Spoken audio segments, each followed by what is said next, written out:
Quick, grab your tea, grab your coffee, and let's dive into the real vibe. Real stories, real people, real talk, and the realest squad. Welcome to the real vibe. This is a real talk episode.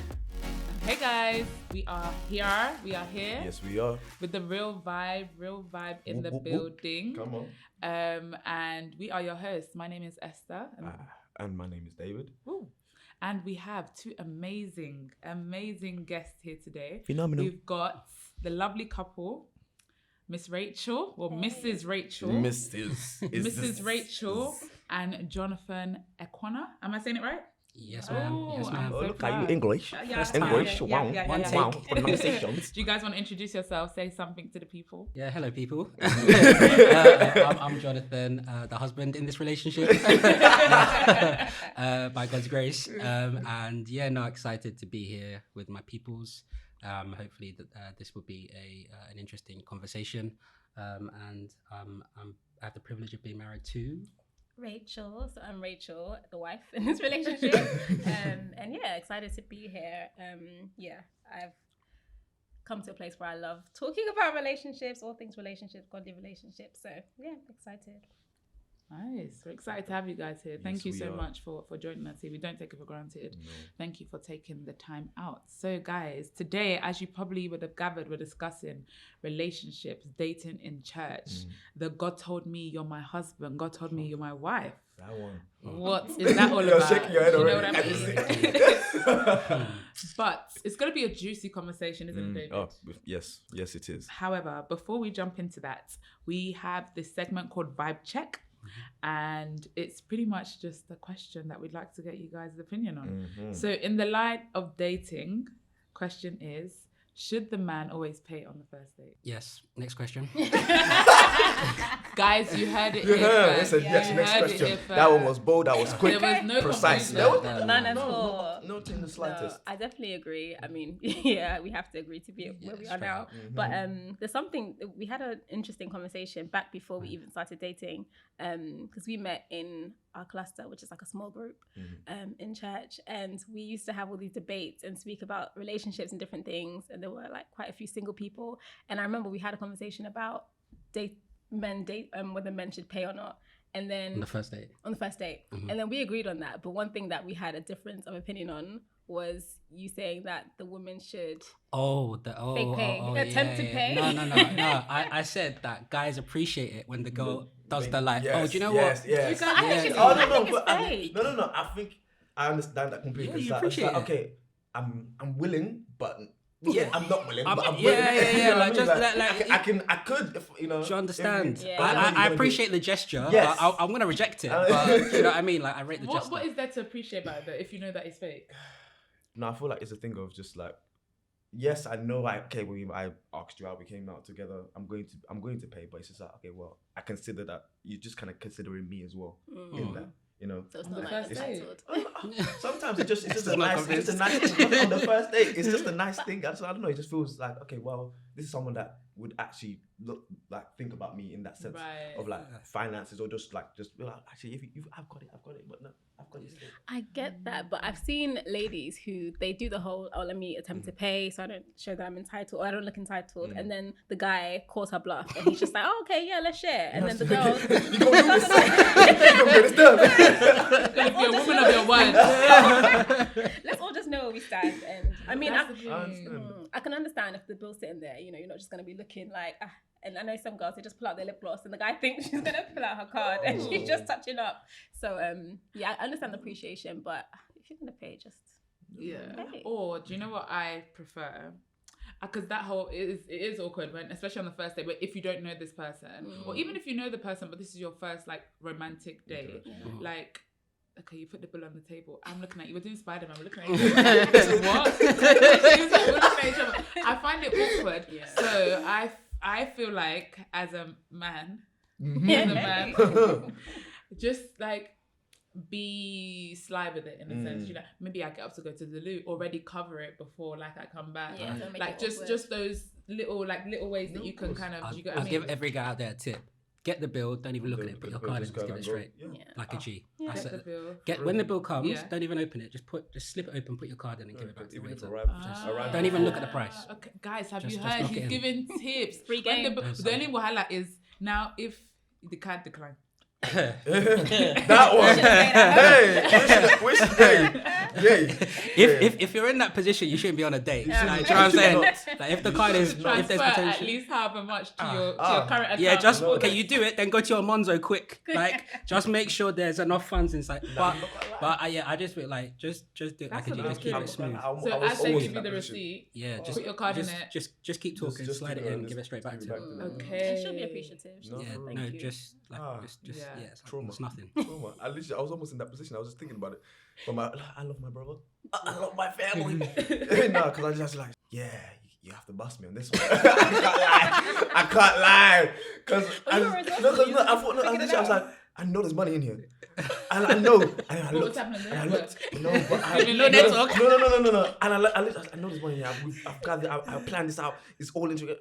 And then something came out of it. I was like a direct debit. Direct debit came out, and I was like, painful. That's painful. Yeah. And I'm like, this is doing what fancy. I was trying to do what fancy. And then I was like, nah. If this card goes, it's done. Your enemies can't. They can't shame you. They can't say unless you got to roll up your sleeves and get. Nah, literally, I literally texted Steven. I was like, it'll make a Steven, good story. I need you to. Steven, I need you. There won't be a second date. I need you. Steven was like, yeah, I got you. I was like, you better get in that kitchen. Or you gotta go. Let's start scrubbing the dishes. Let me make it up. Wash a quick 20 dishes. Just say you're going to the toilet. You come back, your sleeves are all wet. We didn't go toilet. Smelling like fairy liquid. Oh my god. Hilarious. Okay, so you guys are definitely on the camp of the man should pay. We are. Not forever, but not that's forever. First date. How long for? That one's a bit of a techie one. How long did you say? Well, you guys are so unique because it was COVID. We started dating during the pandemic, so we didn't really go on dates. Like our first date was to IKEA when they opened IKEA. Nah, it was actually a great date. Must be like a good day. I was renovating my room, so we just went and he helped me pick some stuff out. But yeah, we had a unique situation. So by the time we started going out on dates properly, we were already in a relationship.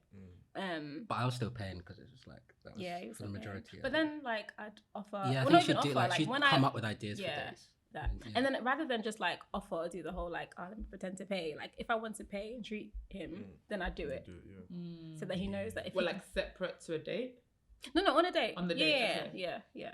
But I can't even think about the timeline. I think it should just flow naturally. I don't think it should be 3 times he pays. I was one of the people that be like, for the first. For the second. I can't remember.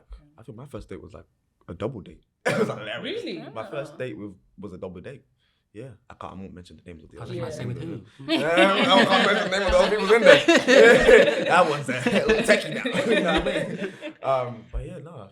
So the men paid for. Yeah. Okay. Yeah. I think the majority of the first few, but then when you're in a relationship, at a certain point, it's like, okay, let's work together. Like it's a team effort. It's a partnership. No, but it took a while to be able to get into that habit of letting her pay, because I was just like, I grew up with my mom. When I grew up with my dad was like, okay, you're going out with, even when I was going out with my friends that were girls, be like, here's extra money. Here's the extra money here just in case something you need to do something, or if I'm just. I don't know. It was just engraved. So when he got to actually, so I got it. And I looked at my bank account. I was like, do I got it? Do I? It's a lot. Because it's not cheap as well. Let's be real, it's a lot. Also, all of that to follow one person, it's a lot. You got it. Even when it got to my birthday and she was like, I've planned it, I've got it. I was like, you felt weird. Cool. But I think men are kind of socialized to keep this kind of provider mentality, which is great, right? But then at the same time, I guess that's also a way that you could decipher between someone that's just there for what's around you, than someone that actually cares. Because I feel like if you care for someone, not that money is the vehicle for showing that, but it's one of the ways in which you show that, right?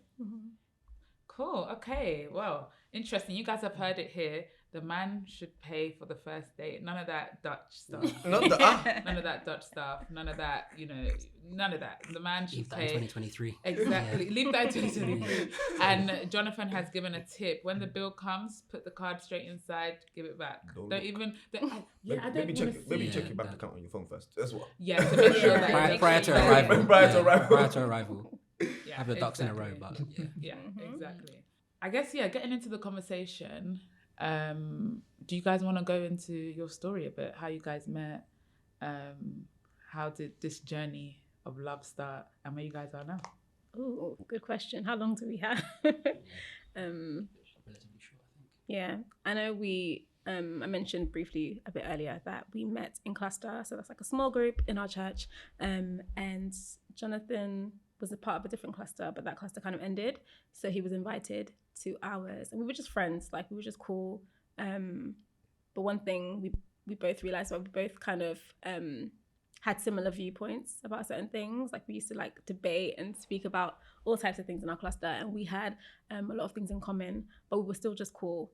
And then fast forward, and not like close cool, just like like, oh, he's there. Like, you only speak on the cluster. Yeah, we wouldn't speak outside of that or anything. I was quite tight with her brother. Yeah, they had a lot in common, like business and stuff. So that was cool. And then fast forward to just before the pandemic. Yeah, so I had like a mentor who I was having like a session with one day. We met up and we were talking about like my life plans and whatnot. Yeah, so I had a meeting with my mentor. We're talking about like my 5-10 year plans, and at that time I was running my business and all that stuff, so that was all that was on my mind. And he stopped me at the end of our talk and he was like, wait, you want to get married, right? And I was like, yeah, of course. And he's like, well, you haven't talked about marriage once, or relationships, or anything to do with that. And I was like, okay, fair. And he's like, when do you want to get married? I was like, about 30ish. At the time I was about 28. And he was like, okay, so at our church, you need a year of dating before they'll even marry you. You need to find the girl, date the girl, make sure she's good, introduce her to the family. Like, he just listed off all the steps. And I was like, okay. Inside the math ain't mathin'. And so I was like, yo, okay, I might need to start like factoring this into my plans at this point.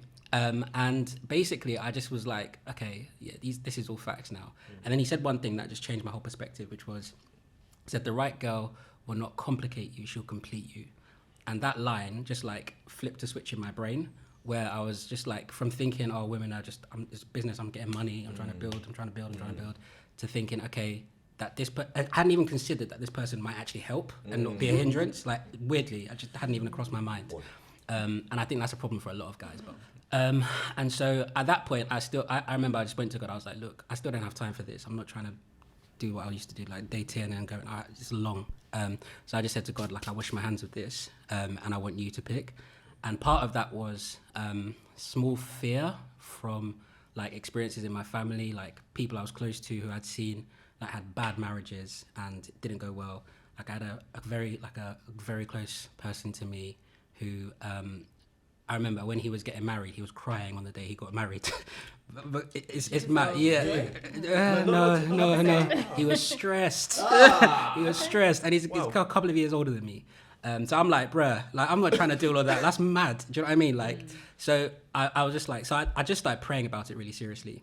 Long story short, like, that process led, and I had like eventually developed like these 8 or 9 prayer points that I was praying, including praying for the future wife, Give whatever. him the male version of Sierra's prayer.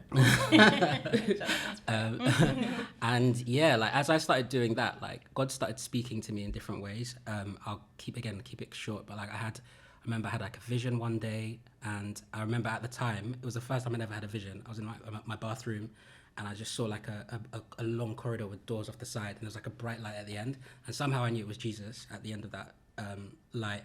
And I remember I was just taking steps, and every step I was getting like intense butterflies in my stomach, and I just heard like something along the lines of like, this is what love is supposed to feel like. This is how you're supposed to make your wife feel. And the reason why you feel like with every step increasing joy and security is because you know that I'm taking you to a good place, because I have like a vision for your future, and that's what you need to have in your relationship. And I was like, okay. And then I went to church, and it was around February at that time, And then there was a message about, I think PB was preaching about how to become the husband of her dreams. I was like, oh, interesting. And so I then went to my mentors, like other mentors. So I had Pastor Banks was one I was very close to, and Manny. I called him Pastor Manny at the time. And I told them, like, I just had this thing happen. Like, what do you think? And then Manny was just like, yeah, mate, I think God's preparing you for marriage. And I was like, all right. Poetically. And so, yeah, that was like the first step where I was like, okay, things are starting to happen. And then I had like, I remember, it's a long story. But I had other things happen where like God was like confirming different things. Like I had words given to her by Pastor Shola where like he said things that meant something to me. And I had this day where I came back from Gloucester, and I got into bed, I heard her name over and over and over again in my brain. Thinking about me? No, I was confused. At the time. That's what I do. Yeah. The thing is, the funniest thing is, in my head, I was like, wait, I don't get it. Because I wasn't seeing her like that at the time at all. So I was confused. I was like, I don't really get it. But long story short, I knew that it was the Holy Spirit talking to me. And so, yeah, just a series of different things.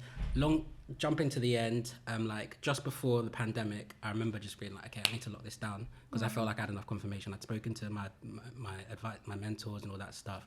And they were like, there's enough there for you to like pursue it. But then lockdown was starting. So I'm like, okay, how do I have a conversation with her without it being weird? So I had to devise a plan, and I executed within like 48 hours. Yeah, so like, yeah, shall I go into all of that, or should I just leave it there? Let them know the plan, so that some of them can plan too. So like, Pastor Banks was launching a book at the time, and obviously because everything was locked down, we wanted to do it virtually. So I was like, Pastor Banks, you know what? You should probably do like a virtual book launch. And I was like, yeah, like Rachael could actually help with this, as well as Gabriella, because they both do events. I was like, yeah, I see where you're going with this.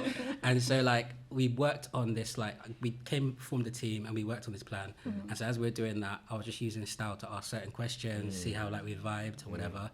And like we were ending up having like long conversations where we were just gisting and like busting up laughing and stuff. And then when that project ended, I was like, okay, I need another ploy. So I was like, I just looked at my shelf, there was a book there. I was like, oh, do you want to do like a book club thing together? Like there's and so we started like reading that book, and then I didn't even think we read much of it. And eventually we're just talking all the time. Like, the book just gathering dust on the shelf. And then eventually, yeah, I think as around that point I said to her like, I just kind of had this like urge to tell her kind of like what's been going on a bit. And then I was just like, yeah, like could we talk with a bit of intentionality just to see if we'd like to date?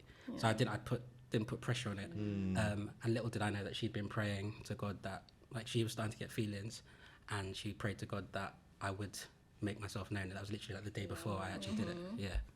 And just on the flip side, I know you said like you had the conversation when you were 28 with your mentor. Like when I was 28, well, before I was 28, I felt like God told me that I'd meet the person at 29. And then at 28, and then my 29th birthday came and I didn't meet anyone. So I was like, oh God, what's going on? Like I thought I heard you clearly, but I just put it all in God's hands, and I was just like, I don't want to worry about my relationship, my future, or anything. Like, God, I trust you, and I'm just going to keep seeking you and pursuing you, and just thinking about like Matthew 6:33, like seek first the kingdom of God and his righteousness, and all other things will be added. So I was just like, God, just take the wheel. I don't want to think about it too much, where I'm just feeling like I'm making up confirmation or I'm making up words. And then fast forward to when Jonathan kind of devised his plan. I think it works perfectly for me, because at that point I was just like, I'm not interested in thinking about anyone. I just want to, like, my eyes were just on God. So by the time he was able to get us to kind of speak and get to know each other, that really helped me, because I really wanted to be friends first with the person that I was going to be with. So we developed this really good friendship. And then by the time he told me his feelings, like I had already started seeing things in him that I hadn't seen before. It's like God just like removed the scales from my eyes. And I was able to kind of see him more. And fanboy, no pimple. And then I had similar prayer points to him. So like, instead of praying, oh yeah, God bring my husband. I was praying for whoever this husband of mine was. So just praying for his spiritual life, his finances, his, everything about him, his mental state.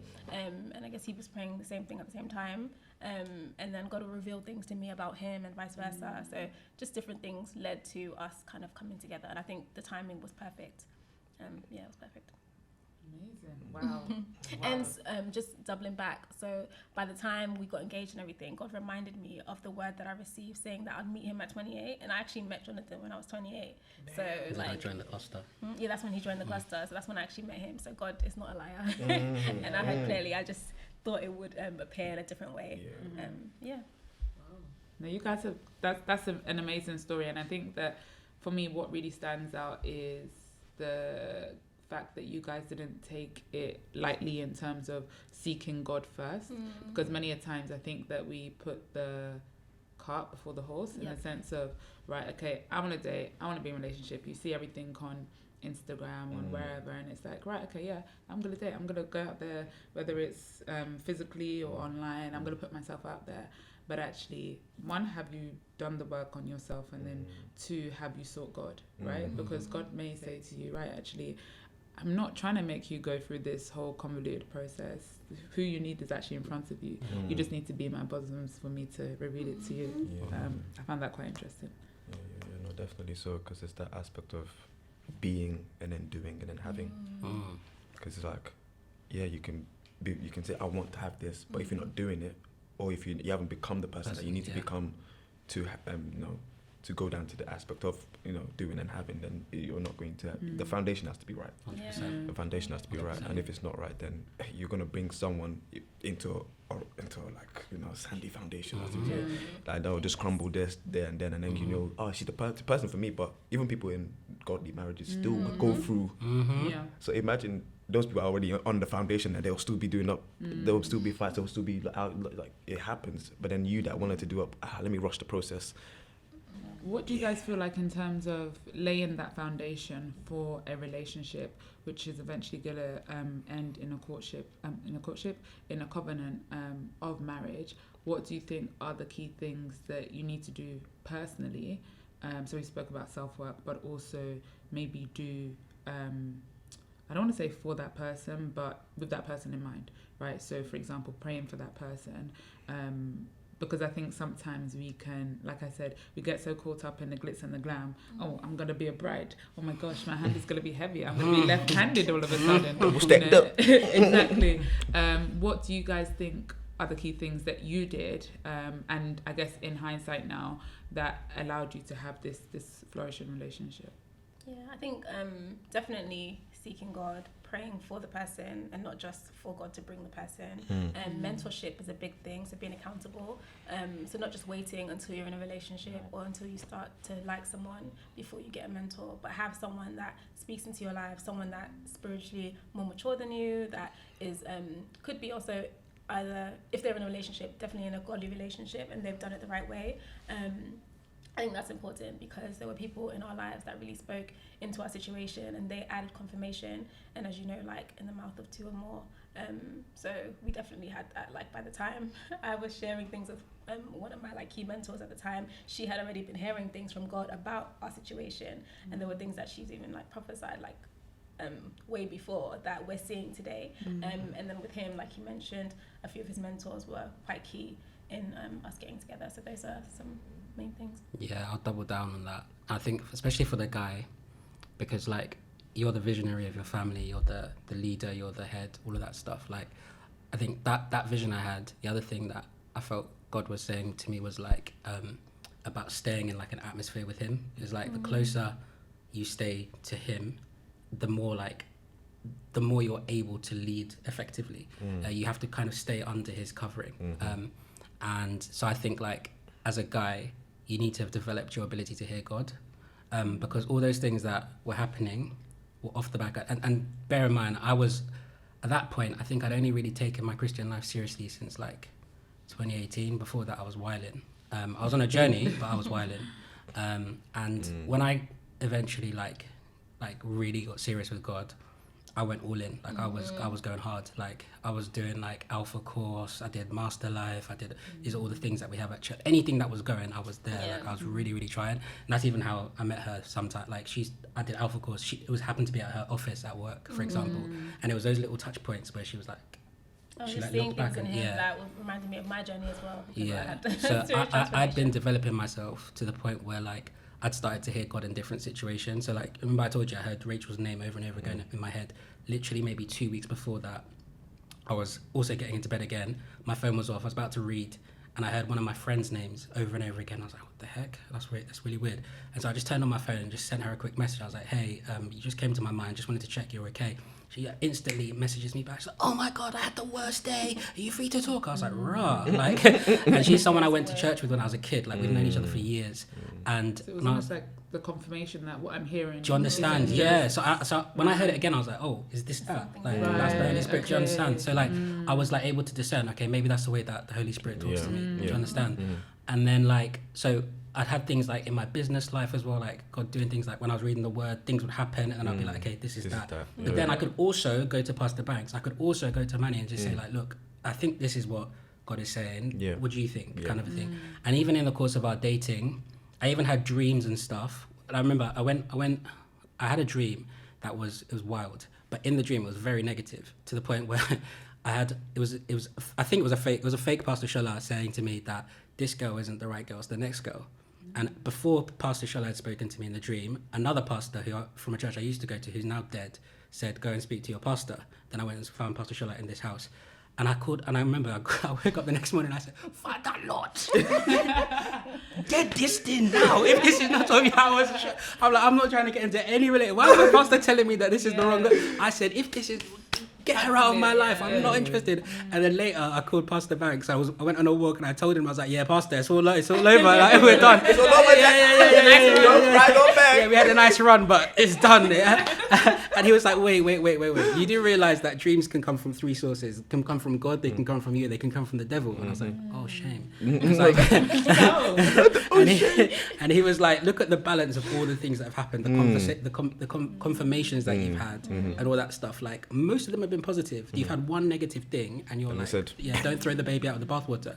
And it's like, maybe it was God just seeing your heart. Like, would you be willing to get rid if that's what or it was the devil just trying to throw you off your destiny? Do you know what I mean? So those things, having that mentorship where I could ask those questions meant that I didn't make stupid mistakes because I had people like my favorite scripture in the Bible is, in the abundance of counselors, there's safety. I'm shameless with asking questions. I will ask questions from anyone who has any insight into anything. Like I'm very, very no forming at all when it comes to that.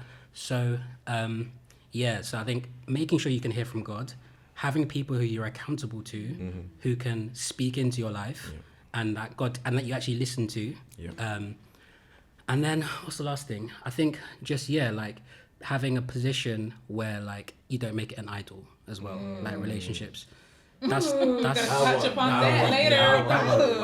Those three things, when it's not an idol, those three things, I think you're in a good stead. So do you want the cat out of the bag? Literally. Wow. Yeah, I loved what you said about joining the dots, because many times, if whether you're new to Christianity or you've been in Christianity for a while, you hear pastors and everything talk about, I heard from God spoke to me, and you're thinking, is it that God brought a megaphone to your ear and said this? Did an angel come to tap you on the shoulder, sit on your lap? You know, like when you say hear, I think it's that whole thing about demystifying hearing from God. But I loved what you said around you personalized that for you in a sense, right? Okay, connecting the dots. I heard this about this person, I reached out to them, and this was the result, right? It's literally like, okay, situation, action, result. What was the result? It's a feedback loop. Yeah. So similarly, right, okay, this is what happens. This is how I hear from God. And even when you were hearing about Rachel, so I know that this is how God has spoken in the past, you know, as opposed to just trying to do it willy-nilly. No, I really like And even that. then, it's not like putting 100% weight on it. It's just like, I think. Do you know what I mean? And it's just like, okay, let me just make a note of that. Ask someone as well, does that sound reasonable? And then you add up all of the information at the end, kind of a thing. It's not like, God, this happens, so it has to be. Like, it has to be. Like, just chill. It's kind of confusion. It'll make it make sense. And it might not make sense in the initial, and then you just by the end of the year, wow, The puzzle is fitting together. No, for real. Yeah, no, that's why it's so important to have that relationship with God way before. Like, if God is telling you, don't wear that, don't go here, don't take this job, like, are you hearing those things way before it even comes to a relationship? Or is it as soon as you want to date someone, God, please tell me, is this my spouse? You need to build that intimacy with God beforehand, and then you'll be able to join the dots and know this is how God speaks to me, and it'll be clearer when you need it. Yeah, absolutely. And that's such a key point, right? I think Pastor Bimbo, who's the resident pastor of the Liberty Church, she always says that don't wait until such a big decision, such as your life partner, that's when you want to start practicing hearing from God. Do you understand? Like, don't wait until that time to start, like, start from before. But I think it comes back to, like, this week I've been having this whole thing where I feel like we treat God as a vending machine, you know? So what God gave me was literally, imagine a vending machine, and you know how you can press buttons. You have the different buttons. So we've got, press a cheeky bit of praying and fasting, press a cheeky bit of, you know, going to church, press a cheeky bit of, you know, being in a community, and then you get what you want. It starts coming down from the vending machine, and God is like, don't treat me like a vending machine. Do you know what I mean? It's not a formula, it's a relationship. Because actually when you're close to me, when we have that relationship, you don't even have to ask for these things. They come. Do you get? They come naturally. Like, you guys were in cluster to discuss, you know, the word of God and join together as a community, and you found each other. Do you know what I mean? So I think that at least one thing that is very clear to me now is seeking the heart of God as opposed to just the hand of God. Do you get? But so many times I feel like we want to, like you said, Rachel, let me hear God. I don't, all that thing that you're saying to me before, I don't care, but I want to hear about my spouse. Who's my man gonna be? Who's my woman gonna be? But God is like, that one is minor. Do you know what I mean? It's always the little things that come in first, you know, just the small parts, and before you get to the massive, the huge. You know, how can you say, okay, I want to hear about my spouse, I want to hear about this, or my business, my life moving forward, when the little bits about, don't go this way, don't take this direction, or don't like, if you can't hear the small parts, how do you expect to, you know, then you know, move into those big parts and those big decisions moving forward. So it's kind of being able to, you know, sit down with God in the little things. Lord, let me build that relationship with you in the little small things, and then let that cultivate into, like, and it's a correlation of the relationship you're gonna have with your spouse anyway.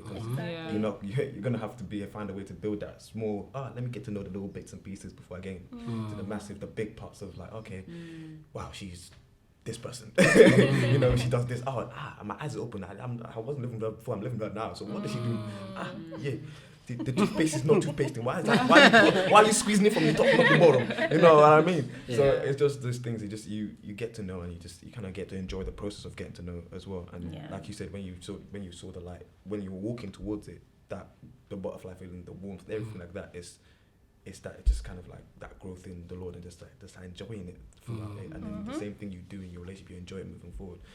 And some people miss out on that. And and I think that's scary. It's very, very scary, because, like, how I don't have, it's almost like I'm driving to somewhere unknown without a sat nav, without no direction. No, facts. Do you know what I mean? I'm winging it.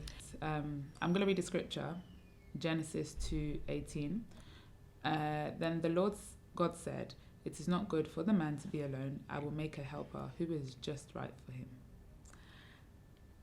Do you guys believe in someone that is just right for you? Yeah. Sure. Wow, unanimous. Yeah, no, definitely so. Because I just want to just read it from Amplified, because I love the fact they said, "I'll make a helper meet," and it says suitable, adapted, and complementary for him. I was like, not for real, but I agree.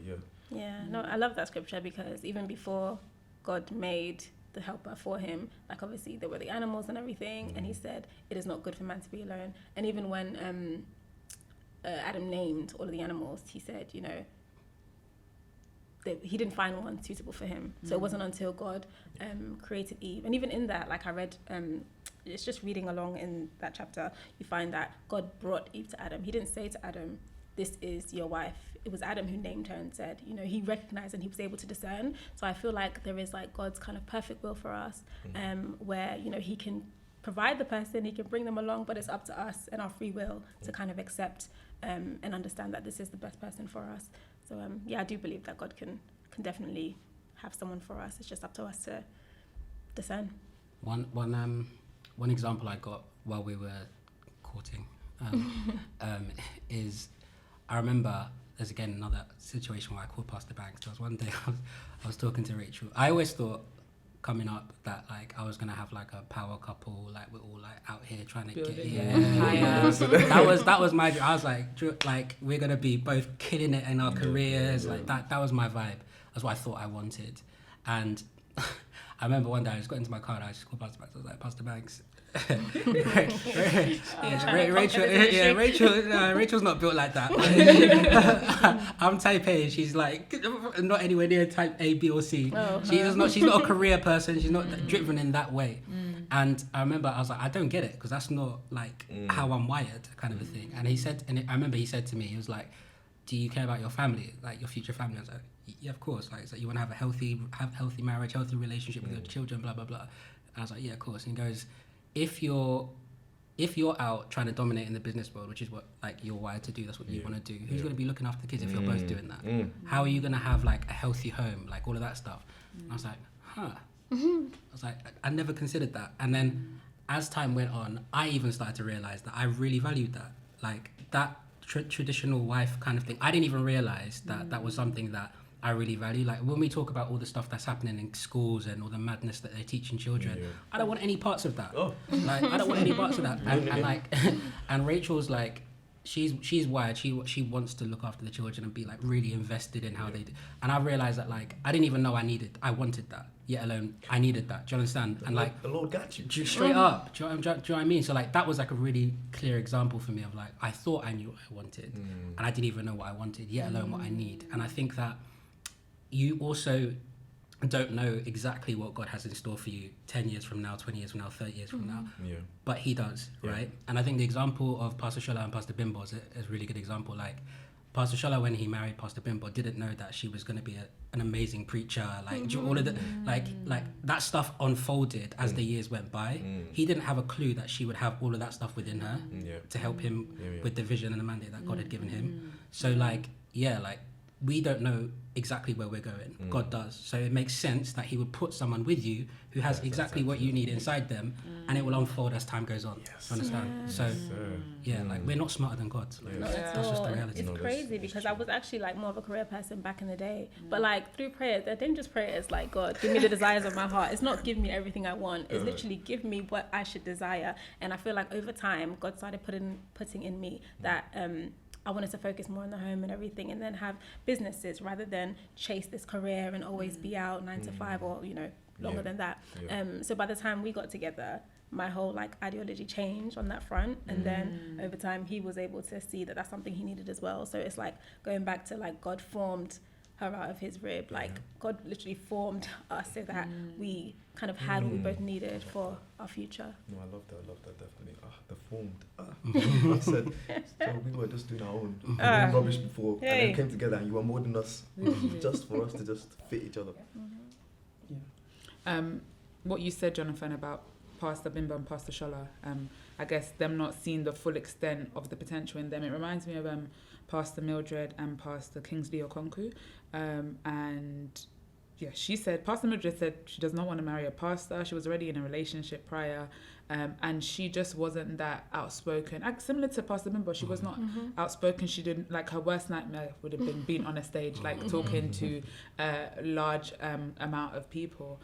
But now, like, she's literally doing that. She's doing it and she's loving it. So it just goes to show that actually, like you said, we're not sovereign. We don't know. But I think it goes back to what you said around sometimes we have that, and if you take it down to its bare bones, it's pride, knowing that, thinking that we know, okay, God, this is my plan. This is my 5-year, my 10-year plan. This is where I see myself. If somebody's not going to fit into that and we'll be doing yin and yang, then no. But God is like, hello, hi. Like that's you don't even have half of what I have in mind for you. Do you know what I mean? So that really stuck with me. Even now, like think about 5 years ago, think about the kind of guy you would have gone for 5 years ago. Would that person be acceptable for you now? Excuse me. The look he's given.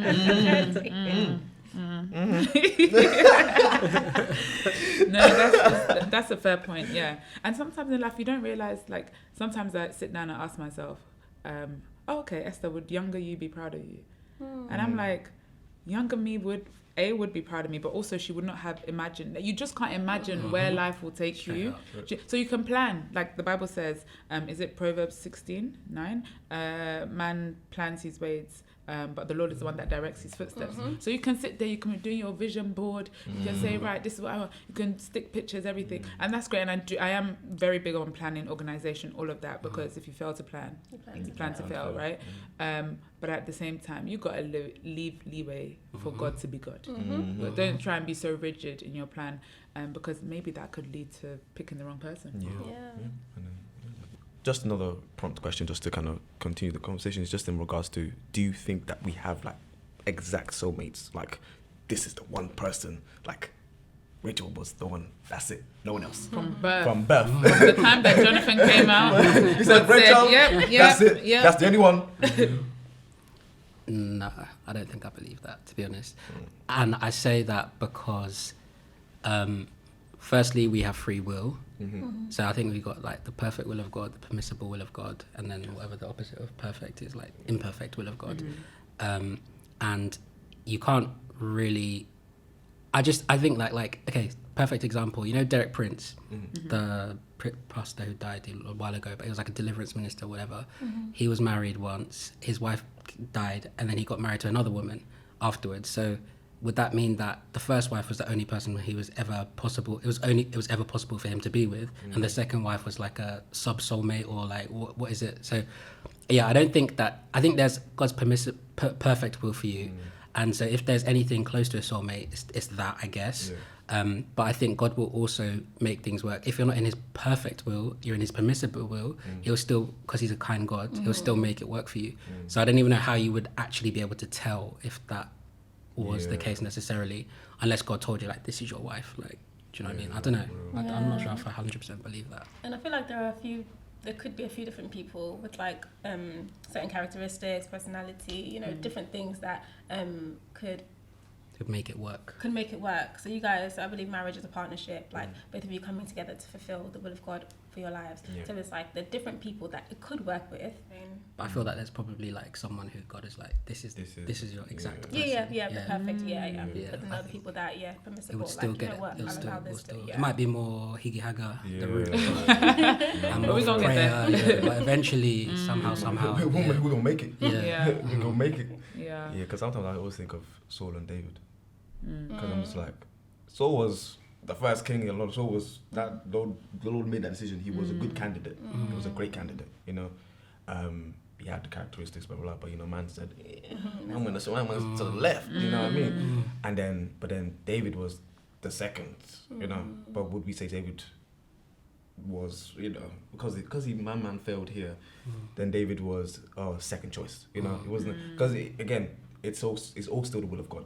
It's all still the Technically, will of God. he was third choice because God's actual choice was that it's going to be a theocracy, that he was going to be the king of the children of Israel. But then they wanted a human king, so then that's when he got Saul. He would have just been happy to be a cloud during the day and then a fire. Do you know what I mean? So even David wasn't his initial plan, but he made it work. He made it work well.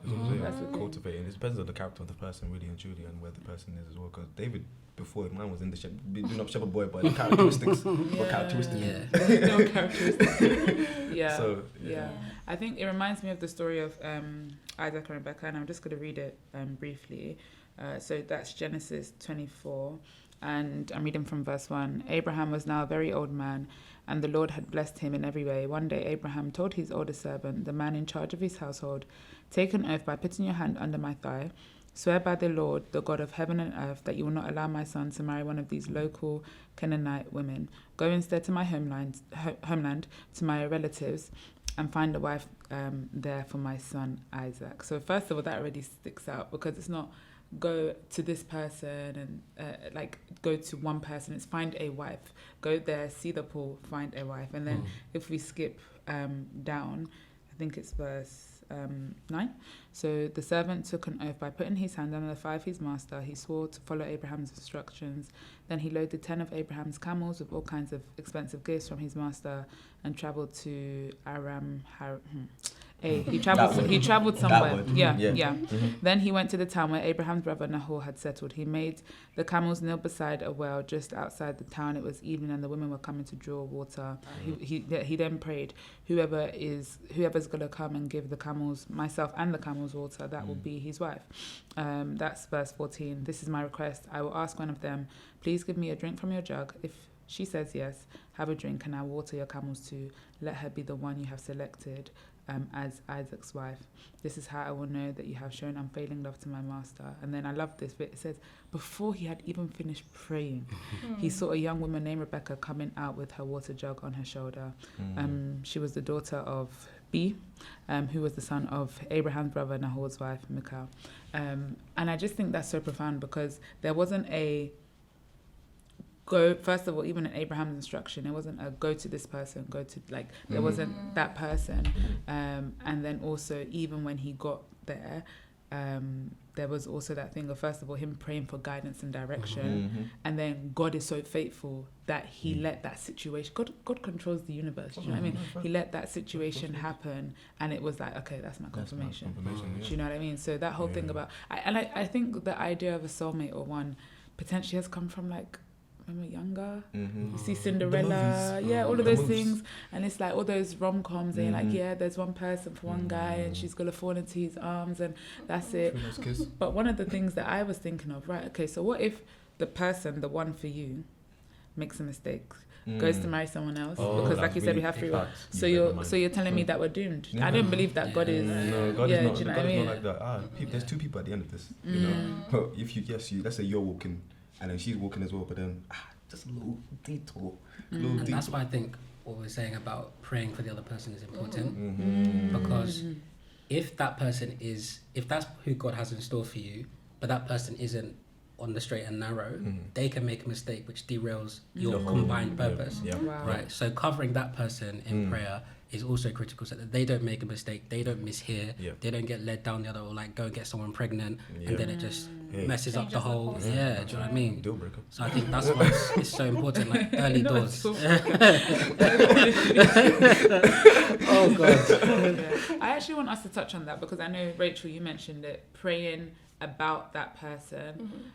So that's you praying, okay, God, I want to be married, you know, praying all those prayers, but then also praying for that person, right? So for me, that was only something that I probably started doing, I want to say maybe like 2 years ago, using the Praying Wives book by Stormy. Yes. And I think it's not really spoken about a lot. So I want you guys to speak on that. Like, first of all, what I think you've touched upon it already. What are the differences between praying about, you know, your future spouse and then praying for them, even though they might not be in the picture at all? And why is it important? Yeah, I think when you pray that kind of prayer, you're definitely praying from a place of faith. So you're not praying, God, please bring this guy. God, I need a husband. You're praying knowing that, okay, God, I know you have someone for me, and I know at the right time we'll come together. But right now, wherever he is in his life, let this and this and this be so. And it was interesting because by the time we, you know, got together and everything, some of the things that I was praying for him about in a specific season, he was actually going through those things, and vice versa. So it's just like, pray, as if you pray for yourself. You're praying for, you know, good health. You're praying for sound mind. You're praying for your spiritual life, spiritual growth. So praying these same things for him, making, and as a man as well, certain things that men deal with, just making sure that, he's on the straight and narrow and not being kind of derailed. And because, like Jonathan said, his kind of transition or transformation was quite a quick work. So it's like, I wholeheartedly believe, because of some of the prayers that I was praying, and then obviously, you know, he started praying for himself, that was kind of fast-tracked in a way that helps us today. I just wanted to show you, like, that's from my journal. So that is the prayer points I put in from 2029 since 2019. So I had them stuck in. Circulated. Sell it as an ebook. For real, you know, that's chapter 1, 2, 3, 4, 5, 6. The praying husband. Yeah, so I've said it to a few guys actually in the past, but like I had 10 prayer. I won't go through all of them, but some of them was like that they resist temptation, they know their calling, have a strong relationship with God, they're saved and in line with the will of God, they're part of a godly community, they've got freedom in different areas, like from previous baggage, and that they're getting ready for marriage as well. Like there's more, but yeah. Mental Jonathan. That's our mental. And this is more important than like the list that people have. Like I feel like this should supersede the list that he has to be tall, he has to be dark, he has to be this and that. I think these are the ones. These are the things that really, really matter in my eyes, and we've seen. Shocking. No, I really love that, and I think that it's you're practicing and preparing for what it will be like in the marriage already, right? There we go. Because you don't need to wait. You know that, okay, and you have faith as well. As long as you don't believe that God has called you to the life of a nun or a monk, you know, or life of Paul, then you know that, okay, marriage is on the card and you desire it, right? So, and by faith you believe that God is going to bring that person. Why not start now? Because it's not until you meet the person that's when you're not going to be doing, you know, like why not start early? It's kind of like a head start, and then you kind of get yourself in that position of it's normal to you now. You guys are praying together. You're praying, and I really loved what you both said around the kind of prayers as well. You're not praying, the prayers are not self-centered. It's not based on your prayers for Jonathan weren't God, let him be blinded by my beauty. let him do you get, like, let it only be me that's on his heart or whatever. Do you know what I mean? Well, it was very much I didn't even have to. But it was, you're praying for him as an individual. Like you would pray for your loved one. Right? Yeah. You're praying for him as an individual. Let him be whole. Let his mind be healthy. Take away any distractions. And in that, I think that in itself is the purest form of love. When you can, it's kind of like when you're complimenting someone, right? You know, or when you're saying what you love about someone. You know, it shouldn't be about what they do for you, just them as a person, right? So similarly, when you're praying for someone, like the prayers shouldn't be self-centered. This person as a whole, like what is your heart desire towards them? So I think that's really, really important. No, I love that. I love it. We love love. We love love, and then we love God-anchored love. God, do you know what I mean? That way, that one. So, guys, we want to know, you know, dating, the whole world of dating, the discussion of the streets are cold, you know, all of this. Wow. But also bringing it into the Christian context, what do you guys think about, you know, the God told me's? So the God told me you're my husband, the God told me you're my wife. Rachel said run. Yeah, no, I think that's dangerous when someone tells someone that God told them. I feel like it is slightly a form of manipulation, whether they know or they don't know. I feel like it's kind of a cop-out. Like, what did God tell you? And even if God has spoken to you about someone, I don't think it's right to apply that pressure on the person. I think if you trust that God has told you that someone is your wife or your husband, you should also trust that the same God will reveal it to them as well. And I feel like if you can't hold yourself, just tell, going back to mentorship and accountability, share with someone. Like Jonathan, when he started feeling like, okay, is this the direction God has taken me? He didn't come and tell me right away. That would have definitely put me off. He went and spoke to people that were able to give him sound advice and wise counsel. And yeah, I think don't get ahead of yourselves. And some people do fall for that where, you know what, I'm not interested in this person, but this person is more spiritually sound than I am, and they're saying that God told them, so it must be the case. No, never. Don't enter into anything until you've heard for yourself. And also test the word. One word's not enough. I know some people say that they have peace about someone. In my humble opinion, peace is not enough. Because peace, what is it? Peace will turn to pieces. And sometimes, like, you need something to stand on, an actual word from God. And by God's grace, we had multiple. I know for us, we did not want to get it wrong. So God he had to continually put it in our faces, put it through our mentors, through the word, through different form, so that now, God forbid, if anything does happen in our relationship, we can stand on that word and say, you know what, no, God said this multiple times in multiple ways, and not just to us, the people that we trust and care about. So yeah, that's the only way where I believe a relationship will stand. Yeah, I think sometimes I feel like that is used by guys who don't know how to talk to women as well. You say you ain't got no game. Yeah, like as in, like I'm not saying you have to be like slick with it and all that stuff necessarily, but you should at least be able to have a conversation. Do you know what I mean? Because like I think the basis of obviously I've been married for a year and change, so I'm not giving let's just caveat there. But I think like at least from what we've experienced so far and what people who have done years in marriage say, is like friendship is the basis of the relationship. So if you're coming at it from day one with God told me, how are you going to build a friendship first? Like you're just jumping so far ahead. Like it's just not, just keep it, just tuck it away. Like, do you know the scripture where Mary was told, I think it's there's a scripture, I can't remember exactly, it's something like Mary pondered these things in her heart. Yes. Like that. It's just like just ponder it in your heart. You don't need to vocalize it. Just have it in the back of your mind. Okay, this is what, and then you wait for more confirmations. And I think Pastor Shola always says that, like, one thing I really love about Pastor Shola, even though he's a full-blown official prophet, he doesn't just say God said anyhow. So I'm like, all these people like you see online and like just saying God said anyhow, like, are you okay? Like, just using God. Do you know what I'm saying? Like you're still a human being. You cannot be 100% correct all the time. There's fallibility in human beings. So like, I think like when you feel you've heard those things, don't jump the gun. Wait for confirmation. And it's like the more important the decision, the more time you need to spend getting confirmation. So don't go and say that. Don't go and say that. Just use it as a signpost. Like, okay, maybe I should start talking to this person or building a relationship with that person, and just give God time to confirm it if it is His word. I love that. I absolutely love that. Yeah, I think that God told me really gets people. And the point that you made, Rachel, especially when you see, you've almost pedestalized the other person's Christianity and their ability to hear from God, right? So it's like, okay, God, it's like, imagine you can, I guess it's analogous to your pastor coming to say, right, God told me that you should be in ministry.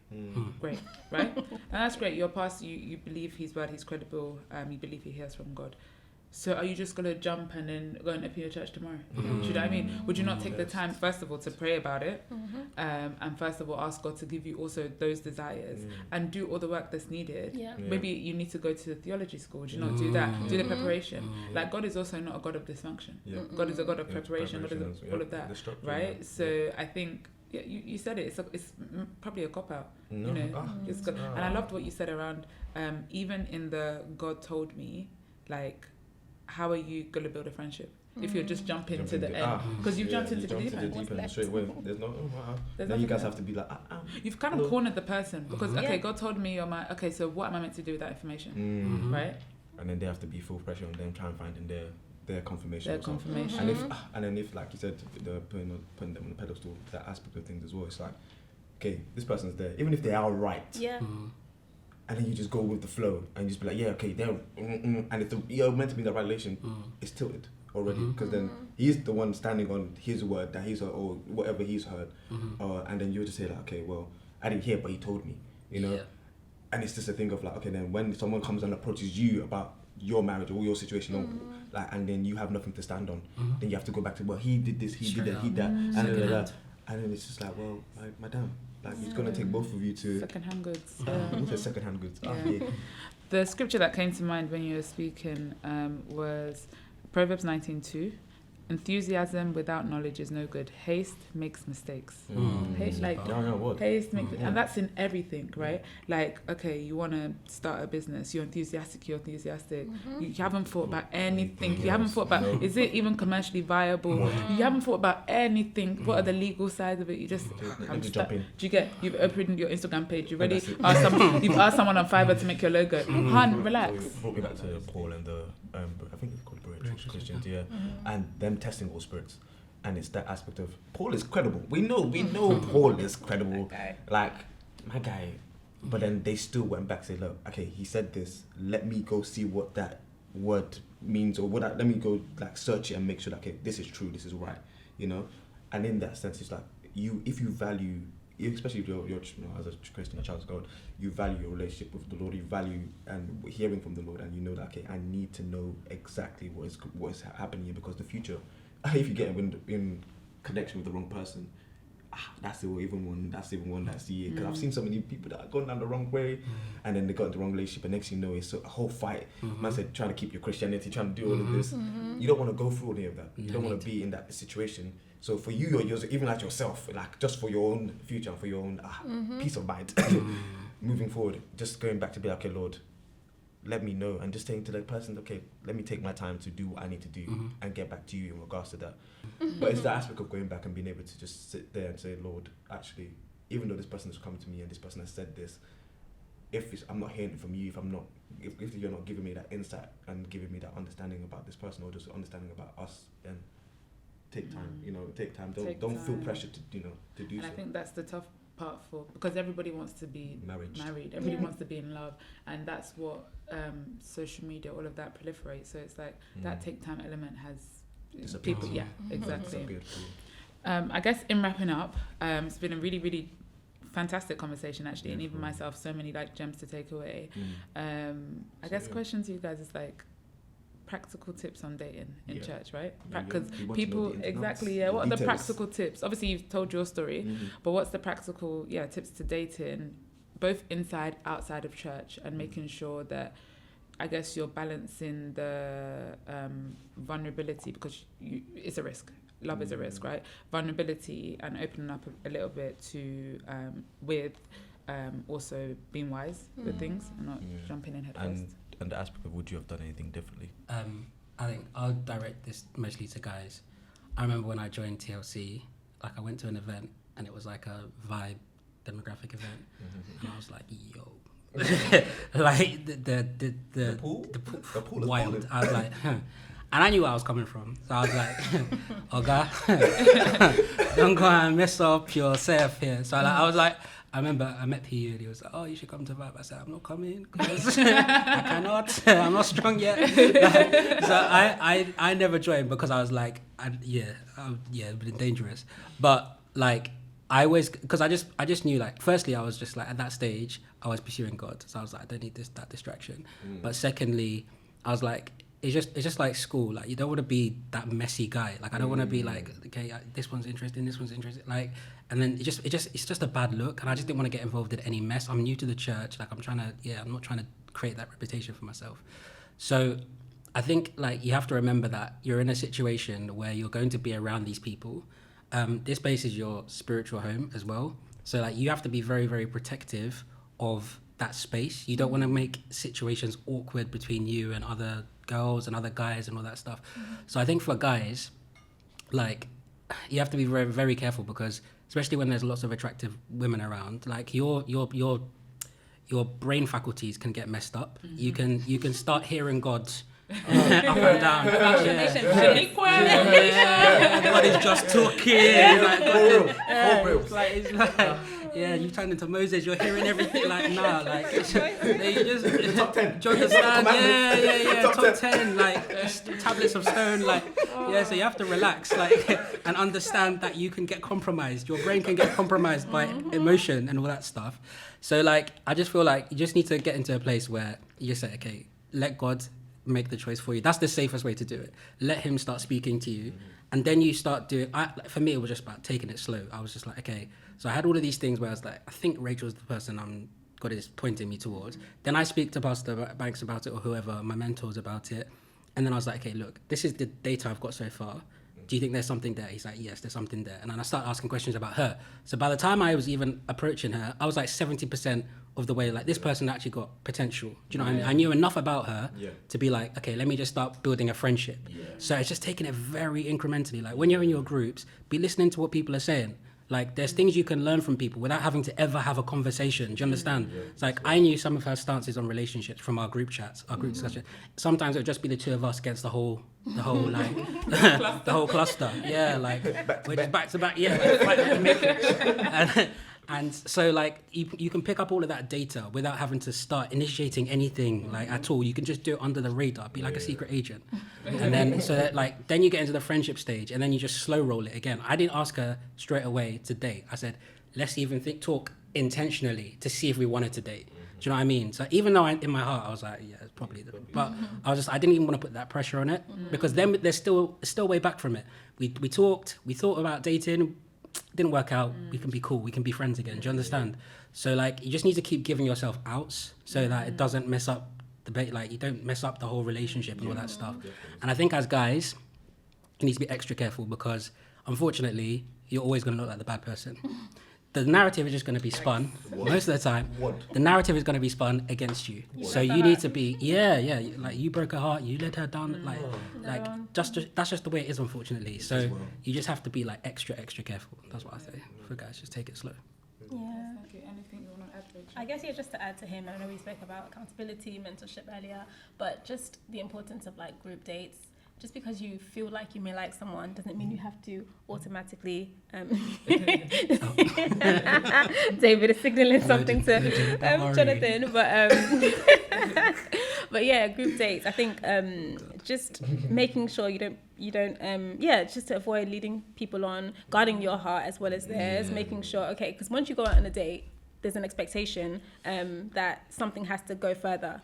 And sometimes it's one-sided. One person might be on the date and think, okay, this is not the one for me. The other person might think, but I invested my time or my money. You used me.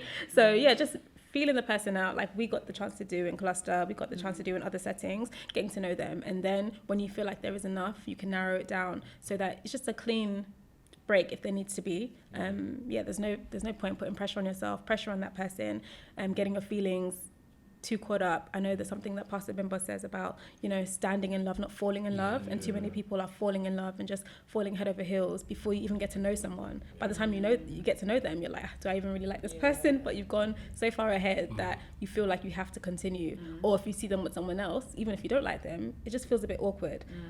Just guarding your heart. And I'll add to it as well, like, as a guy, especially, like, I think for ladies, just to be extra careful as well, because, like, if guys are like approaching you and you're going out on mad dates, like it can form an impression in a guy's mind about who you are, which might not be the case. And I think like the reality is guys are territorial and can have a bit of an ego about things. We're saved, but there's still biology. There's still biology at play. Do you know what I mean? And if you've seen, like, if you're a serious guy and you've seen a girl who's like dated mad of the guys in your group, like, you're like, I don't want to get involved in all of that. Do you know what I mean? Like, do you understand? So like, you have to be careful, man. Like, because the person God has for you could be in the mix of where you are, but if you're out here just like moving from guy to guy to guy or girl to girl to girl, you can push your person away from you. Do you understand? So I feel like you just have to, it's like protecting your brand kind of a thing. It's like literally protect your brand. Continuously just make sure that you've heard something and you do as much as you can under the radar before any moves are made, because you can disqualify someone very, very quickly if your brain is correct. And I will say, like, if you have been in a situation where you've dated someone or you got to know someone or and it didn't work out, I feel like all hope isn't lost. Like, I was in a situation where I was getting to know someone way before me and Jonathan, and this person was at church, and just because of the way we handled ourselves, like, and obviously it didn't go anywhere, it made it so that it's not awkward later. So just be careful what you're doing, what you're not doing. I tend to relate do things within the church. Make sure you're speaking to people who have been there, and who can kind of see from a view that you can't see when you're in it. But yeah, I don't feel like there's all hope is lost if you've been in a situation, because at the end of the day, like, God is kind, He's compassionate. He's not just gonna let you kind of He's not just gonna let you rot away. Exactly. To be honest though, what you said about the guy you dated, I'm not gonna lie, even me, I was like, I paused when I heard about it. That was a conversation. Like I was just like, because I knew myself, like, if I wanted to, I could have, there's plenty of options, and I'm like, I don't want to get involved in any mess, like, even like when she was dead, I'm nah. It took me a second to like, and there was nothing that major about it at all, but like, imagine if you've slept with someone in your group. Am I trying to see the guy you slept with every time we come? No chance. We're like, no, it's not going to run. It's not going to run. I'm speaking for myself, but like, so you just have to be careful about all of that stuff. Okay. Just rounding up. So now it's just for the question you would like to ask the next the next guest that we're going to have. You know, make it juicy, make it something. Yeah. You know, A question each. Okay. One more. Yeah. So the one I thought about was, do you truly trust that God can bring the right partner to you or give you the right partner? Do you actually? And I guess my question is, in all honesty, would you marry you? Would you marry yourself? Rachel, that's actually mean. Okay. Oh my god. My mouth actually opened. Oh my god. Oh my god. Wow. Okay, good luck to our next Yeah. Enjoy. Wow. But no, honestly, I just, from the bottom of my heart, want to say thank you to both of you. Thank you, guys. You guys have been amazing. Appreciate you taking the time out. Appreciate you sharing your knowledge, your wisdom, and yeah, I just pray like your marriage blossoms, and even God uses you as conduits for, you know, other young people, you know, that are looking to get married. The next generation of mentors. And just want to thank you guys as well for creating the platform. Also want to thank our pastors and Liberty Church, because we're products of the system here. So absolutely. So yeah. Thank you guys. It's a wrap. It was a we vibe. shall see you in our next episode. Thank you guys. Take care. See ya. Bye. Okay, guys. The episode is over, but this doesn't have to be goodbye. If you're in the London area, you can catch us in person at our monthly meetups. To find out more, visit our Instagram @TLC Vibe. Real stories, Real people, real talk, and the realest God. it's the real vibe.